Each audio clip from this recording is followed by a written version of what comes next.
Impeachment investigation. Democrats are pushing ahead with their probe of President Donald Trump and his call to the leader of Ukraine.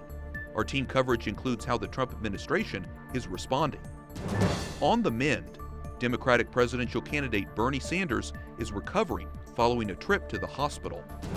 And visit to New York, a look back at Pope John Paul II's speech to the United Nations 40 years ago today. On EWTN News Nightly for Wednesday, October 2nd, 2019.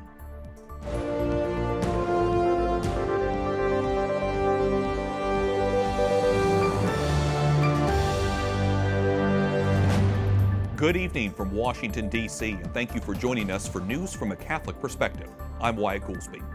Democrats push ahead with their impeachment investigation, their next step to subpoena the White House. House members say the administration ignored several requests for information on the President Donald Trump's call with Ukraine's leader. Now the president accuses those Democrats of a coup in an attempt to take away people's vote, religion, and God-given rights. Capitol Hill correspondent Jason Calvi kicks off our team coverage. Jason? Wyatt, the State Department Inspector General has asked for an urgent meeting with congressional staffers of both parties. He says he wants to share documents related to the Ukraine and the State Department. This whole impeachment investigation began with a whistleblower raising a complaint about President Trump asking Ukraine's president to investigate Joe Biden's son. A power battle, the House versus the Trump administration. Any effort by the Secretary, by the President, or anyone else to interfere with the Congress's ability to call before it relevant witnesses will be considered as evidence of obstruction of the lawful functions of Congress. If they are going to prevent witnesses from coming forward to testify on the allegations in the whistleblower complaint, that will create an adverse inference that those allegations are in fact correct. 3 different House committees scheduled depositions with State Department officials. Secretary of State Mike Pompeo says not yet. We won't tolerate folks on Capitol Hill bullying, intimidating State Department employees. In this letter, he tells Democrats why he won't let the State Department officials testify or hand over documents. What we objected to was the demands that were put that are deeply violate fundamental principles of separation of powers. They contacted State Department employees directly, told them not to contact legal counsel at the State Department. We have to be prayerful. Congress is on break for 2 weeks for the Jewish holidays, while much of Washington stays focused on possible impeachment. Still, Speaker Pelosi says there's no reason why the president and Congress can't make progress on other issues. I hope he doesn't mean he doesn't want to work together to lower the cost of prescription drugs. President Trump calls Speaker Pelosi's overtures to work together camouflage to distract from this impeachment investigation. And a top Democrat on the Foreign Relations Committee here in the Senate, Bob Menendez of New Jersey, is calling on Secretary Pompeo to recuse himself of all Ukraine-related issues. Tomorrow, the House lawmakers will have the chance to question the former special envoy to the Ukraine. Wyatt? Capitol Hill correspondent Jason Calvi reporting. Thanks, Jason. President Trump says Democrats are willing to hurt the country as long as it helps them win the 2020 election. He calls the impeachment investigation a witch hunt. White House correspondent Mark Irons reports. Good evening, Mark. Good evening, Wyatt. The president held a fiery press conference this afternoon at the White House where he denounced Adam Schiff, the Democratic representative leading this impeachment inquiry. The president cited a New York Times report that says Schiff met with the whistleblower before the whistleblower's report even came out. Well, I think it's a scandal that he knew before. I go a step further. I think he probably helped write it. That's a big story. He knew long before, and he helped write it, too. It's a scam. It's a scam. We're straight. President Trump speaking today in the White House alongside the leader of Finland, who's here for a working visit. The president says the whistleblower mischaracterized his call to Ukraine with second and third-hand information. You have a perfect conversation with a president of another country, Ukraine in this case. And they try and say, oh, let's impeach him. They've been trying to impeach me from the day I got elected. I've been going through this for 3 years. They've been trying to impeach me from the day I got elected. And you know what? They failed. trying to get drug prices down. President Trump says the whistleblower should be protected if he's legitimate, but he says the whistleblower either made up the information or got information from someone who was dishonest. And the president says he only got about a 3-day break between the end of the Mueller investigation and this new one, both of which he claims are built on lies. Wyatt. White House correspondent Mark Irons reporting. Thanks, Mark. Democratic presidential candidate Bernie Sanders remains in the hospital after undergoing heart surgery. The senator from Vermont had a procedure for a blocked artery. His campaign has canceled his events and appearances until further notice. The 78-year-old experienced discomfort last night and sought medical advice. Sanders is said to be in good spirits following the successful surgery. Protesters in Hong Kong hold a rally demanding police be held accountable for taking violent action against their own citizens. It comes a day after law enforcement shot an 18-year-old in the chest. Officials say the man remains in the hospital and is in stable condition.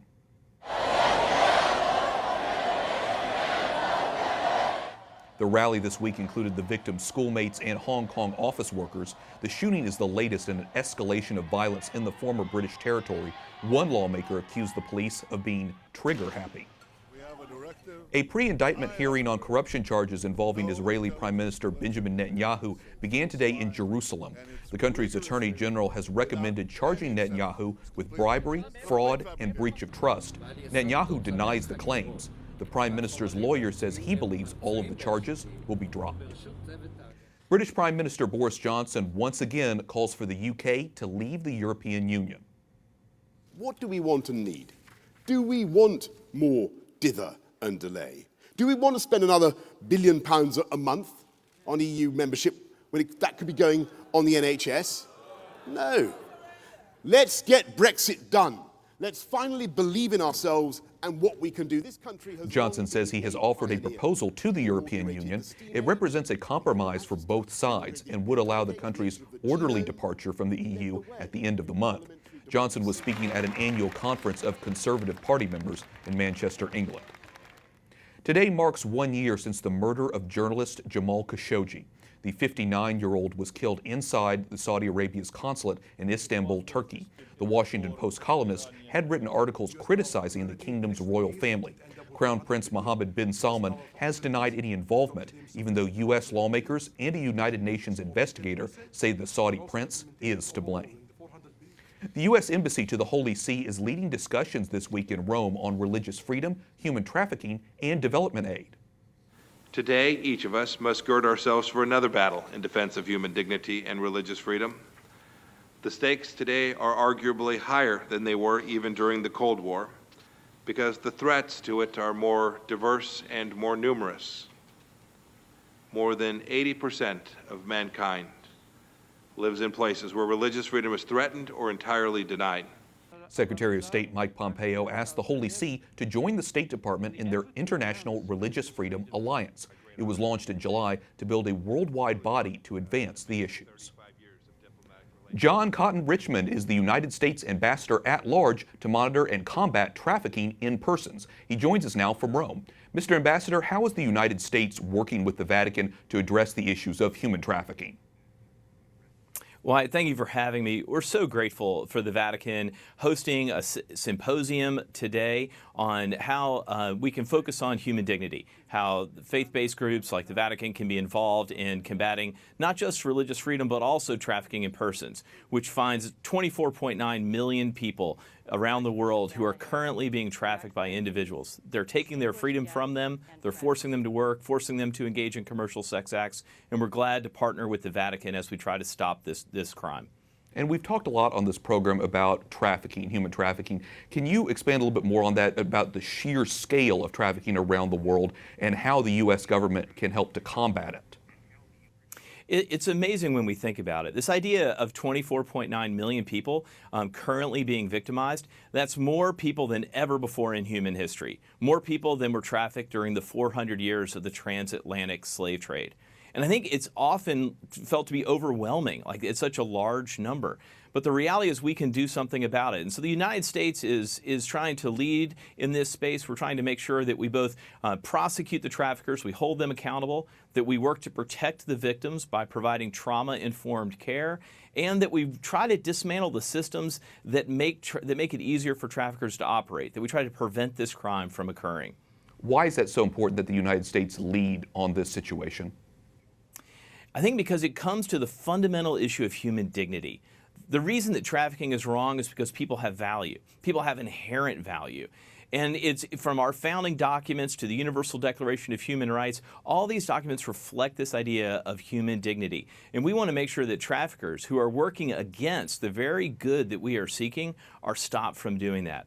The bottom line is we need to protect the people who are being harmed. Yesterday, the Trump administration delayed a $13.5 million grant to help non-citizen human trafficking victims. What was the motive for this, and what is the best way to combat trafficking in the U.S. today?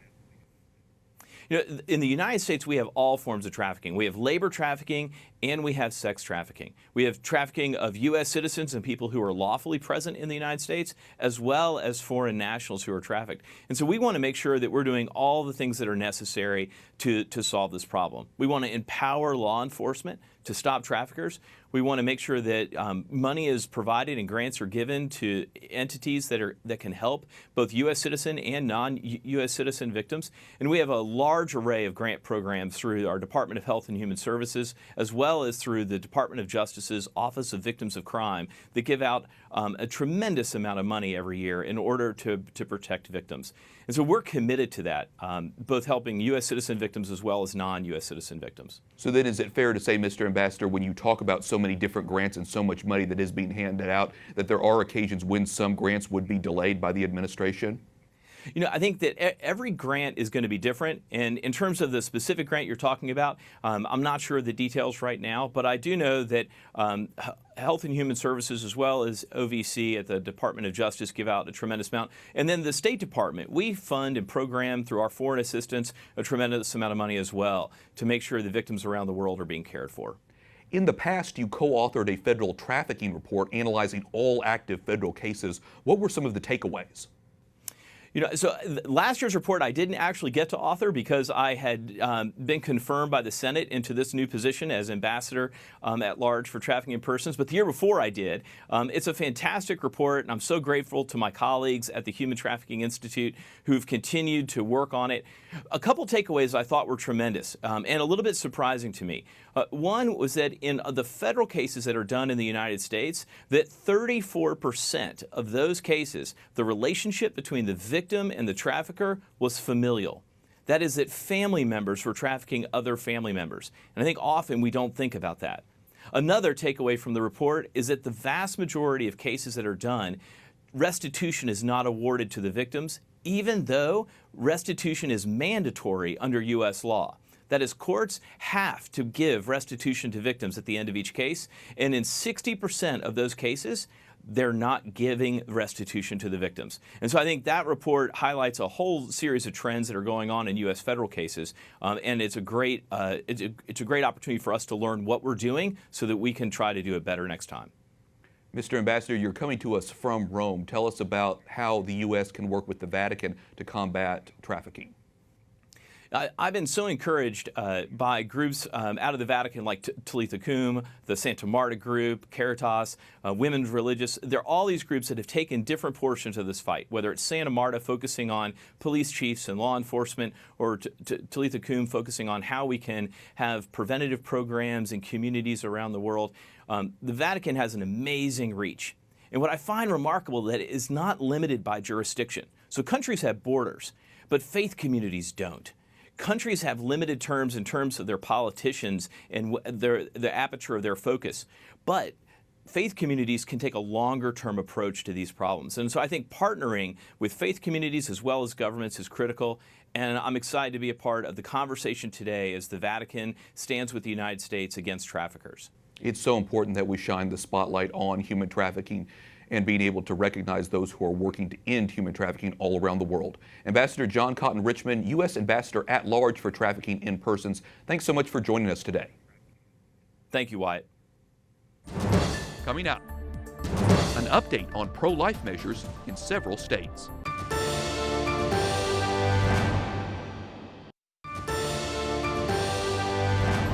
Conservative lawmakers in Kansas are pushing to undo a state Supreme Court ruling that strengthened abortion.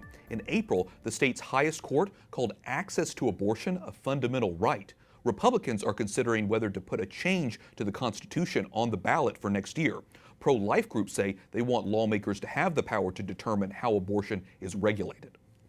And in Georgia, a federal judge has temporarily blocked the state's heartbeat bill. The measure was set to take effect January 1st. Planned Parenthood, the ACLU, and other groups have filed a lawsuit saying the law is unconstitutional. The judge says their challenge is likely to succeed. Georgia's governor, who signed the heartbeat bill, says he is reviewing the decision. Pro-lifers are applauding a federal judge's ruling upholding Virginia laws that help protect women and the unborn in the Commonwealth. The ruling requires women to have an ultrasound and wait at least 24 hours before having an abortion. It also bars anyone other than a physician from performing abortions. Joining me now to take a closer look at the decision is Olivia Gans Turner, president of the Virginia Society for Human Life. Olivia, welcome back to the program. Thank you for having me back, Wyatt. Pro-abortion groups filed the lawsuit against Virginia's pro-life laws. As we said, the judge upheld the 24-hour waiting period and the ultrasound law. What message do you think the judge's rulings send about the importance of protection for the unborn? Oh, these are very important rulings on Judge Henry's part. To uphold the ultrasound law and the 24-hour waiting period recognizes that both those laws were designed in a common sense, reasonable way to provide women greater information and opportunity to consider this life and death decision that we're making for our own unborn children. Giving women time to consider what's in the packet of information that every abortionist must provide to a woman before she proceeds, and the opportunity to at least consider seeing an ultrasound allows that woman the dignity of an opportunity to really protect herself and her child from the violence of the abortion. Another pro-life law, the judge also ruled only physicians can perform abortions. Why is that significant? How does that help protect women? That's a very important part of the ruling. It is really the case that for some time now abortion advocates and groups like Planned Parenthood and NARAL have been trying to kind of wedge into this requirement. Since 1973, as many times as the Supreme Court has looked at the abortion issue, they have never stripped away their requirement laid out in 1973 in Roe v. Wade and Doe v. Bolton that only licensed physicians can perform abortions. But the abortion providers want that to change. And they want it to change so that virtually anyone, a counselor, a Planned Parenthood counselor, could do an abortion or disseminate chemical abortions like RU46. But we know that once again, there's a baby who dies in every abortion, so you can't make it safe. And B, this woman's life could hang in the balance if an untrained individual performs an abortion or prescribes medication like RU46 that could ultimately kill her. So these are very grave situations, and Judge Henry acknowledged that in his ruling. It was, of course, a mixed ruling. We should say there were some pro-abortion decisions. As you mentioned, the judge, Henry Hudson, overturned two pro-life state laws. One requires second trimester abortions to be performed at a licensed outpatient hospital. Second, he ruled against regulations that would have required clinics to provide the first trimester abortions to meet the same facility requirements as surgical hospitals. How big of a setback is that for pro-lifers in Virginia?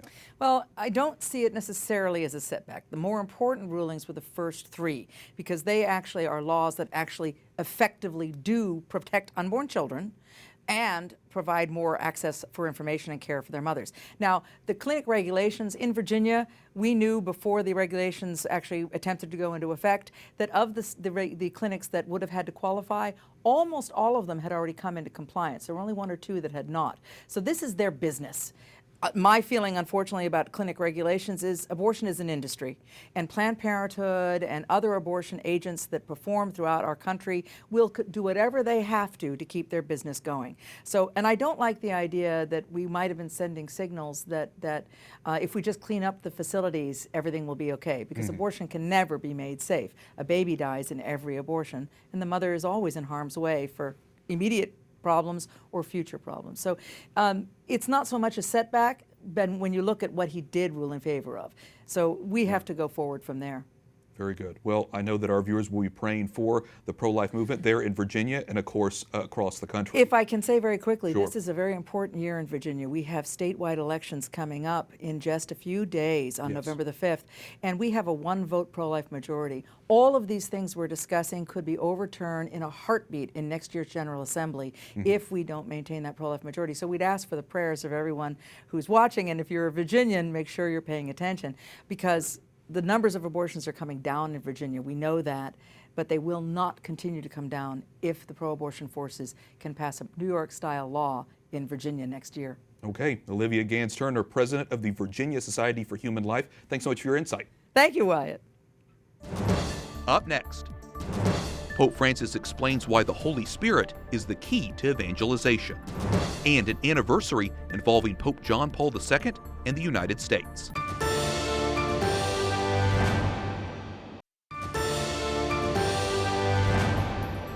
Per incontrare e conformarsi a Cristo che è la parola vivente del Padre. Pope Francis says the Holy Spirit is an important part of bringing people to Christ. At his weekly talk to pilgrims at the Vatican, the Pope says it's the Holy Spirit who makes evangelization possible.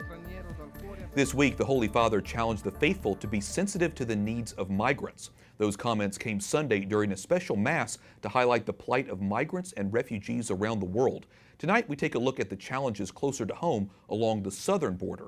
According to the Associated Press, between the years 2015 and 2018, nearly 4,000 migrants died or went missing along the route through Mexico to the U.S. Joining me now to discuss the issue of migration is Bishop Daniel Flores of the Diocese of Brownsville, which is located in Texas. His Excellency is in Washington, D.C. today at Georgetown University, where he is participating in a discussion on faith, race, and politics hosted by the Initiative on Catholic Social Thought and Public Life. Bishop Flores, welcome into the program. Thank you for being with us. Thank you very much, Wyatt. I appreciate it. You recently met with other bishops from along the U.S. Mexico border. What were those discussions like, and what are the challenges facing migrants in the region? Yes, we have a meeting twice a year, actually, in Texas with the bishops on the border on the Mexican side, and we discuss a lot of issues, but obviously immigration dominates. This most recent meeting kind of focused on the fact that the current U.S. policy is called Remain in Mexico, and so asylum seekers are in line on the Mexican side or are told to wait on the Mexican side. So there's a humanitarian response that's required right now on the part of the bishops of Mexico. And so we talked about that and how we can be of mutual assistance. We talk about mutual assistance a lot, how we help each other in attending to the human need that's in front of us. And part of that, I'm sure, is speaking out for them. You've said the church must be a strong voice for the extremely vulnerable people, many of them children. What would you like to see or hear next for the church, and how can we as Catholics better support migrants?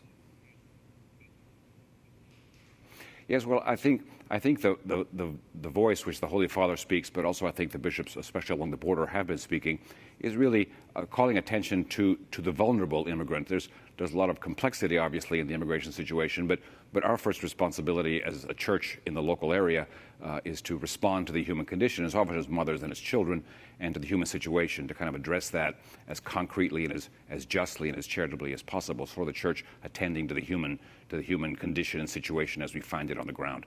And so I think calling attention to the reality, which does change over time in terms of what's affecting immigrant families and so forth, but never losing sight of the human reality and the human person and families that are involved here. I think that's one of the church's major responsibilities, is that we don't abstract the discussion too quickly into issues of simply issues of law or simply issues of numbers or simply issues of statistics, that we have to always keep in mind the flesh and blood of the immigrant and the immigrant family and what their situation is. And that's what I think we, as the church, is one of the principal roles we play right now. Let me follow up with you about that and just how we think about immigration from a standpoint of church teaching, because we as Catholics are supposed to, of course, welcome the stranger, but we also know it's important for a country to defend its citizens by regulating its borders and immigration. Is there a balancing act here? How do we do it? Oh yes, there is an equilibrium that has to be sort of worked out, and that that is never like set in stone. It always sort of depends on what's happening. Like obviously, Pope Pius XII, for example, after the Second World War, called on nations of the world to be particularly welcoming to those who were refugees from the war, and that was a circumstantial sort of addressing of the situation. Yes, the Church upholds that a nation has a right to defend its borders or to sort of measure the immigrant flow, but that's always in equilibrium with what is the condition of the world, what is the condition of the migrant, is there a particular need that must be addressed in terms of just a humanitarian solidarity, as the Holy Fathers have been saying, with the poor and with those who are fleeing violence. So I think it's a question of working out the priorities and the proper criteria by which one has a measured and reasonable and humane immigration policy, and that's a challenge for the political order. The Church has a responsibility to inform the conscience, and that's mostly about what is it that the human family is dealing with when it comes to the international sort of reality of immigration right now. And it affects us on the border, it affects Mexico, it affects Central America. It's a hemispheric reality that we have to kind of address sort of hemispherically. And of course, will continue to be for many years to come. It's why it's so important that we highlight the issue of immigration. Bishop Daniel Flores of the Diocese of Brownsville, thank you, Your Excellency, for your time and for your insights. Thanks very much. God bless. Appreciate it. Finally tonight, a look back in time. 40 years ago this week, St. John Paul II visited the United States for the first time as Pope. On October 2nd, 1979, he was in New York City speaking to the United Nations.